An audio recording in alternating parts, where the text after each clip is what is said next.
খেয়াল করে শুনুন, আপনি কিভাবে জানবেন যে আপনি আল্লাহর কাছে ফিরে আসছেন? এক, আপনি জানেন যে আল্লাহ যা কিছু করেন তা নিয়ে আপনি সন্তুষ্ট। আপনি আর চিন্তিত নন যে আপনি কিছু হারাতে যাচ্ছেন বা আপনার ভেতরে একটা শূন্যতা তৈরি করতে চলছে। আপনি আল্লাহকে পুরোপুরি বিশ্বাস করেছেন যে তিনি আপনার যত্ন নেবেন। যিনি আপনাকে এই অনুভূতি দিয়েছেন তিনি এই অনুভূতির যত্ন কিভাবে নিতে হয় তাও জানেন।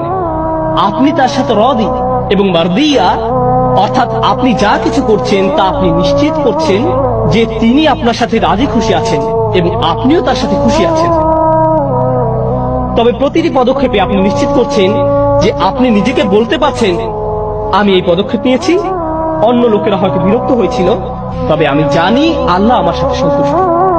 আপনি যখন এই পদক্ষেপগুলো নিতে পারবেন তখন দেখবেন আপনার জীবন শান্ত আছে।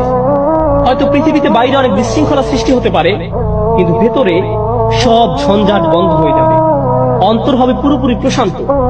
তখন আল্লাহ বলেন, ফাদখুলি ফি ইবাদি, আমার বান্দাদের সঙ্গে প্রবেশ করো। যার বর্ণনা যা লক্ষণীয়, তিনি বলেননি ফাদখুলি জান্নাতি ফাদখুলি ফি ইবাদি, মানে বেহেশতে প্রবেশ করো এবং তারপরে আমার বান্দাদের সাথে যোগদান করো। কারণ যখন আপনি বেহেশতে যাবেন তখন আপনি মানুষের দেখা পাবেন। কিন্তু এই আয়াতে আল্লাহ অন্য কিছু বলছেন, তিনি আরো উল্লেখযোগ্য কিছু বলছেন। আমি চাই যে তুমি তাদের মধ্যে স্থান পাও যারা আমার দাসত্ব করে, যারা নিজেদের আমার প্রতি সঁপে দিয়েছে। এবং আপনি যখন এটি করবেন তখন আসলে জানতে পারবেন যে জান্নাত আসলে কি।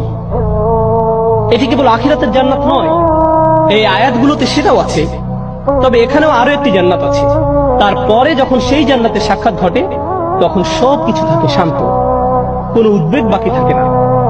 এই প্রশান্তি তখনই ঘটে যখন আপনি এবং আমি সিদ্ধান্ত নেব যে আমরা যাই হোক না কেন আল্লাহর বান্দা হতে চাই।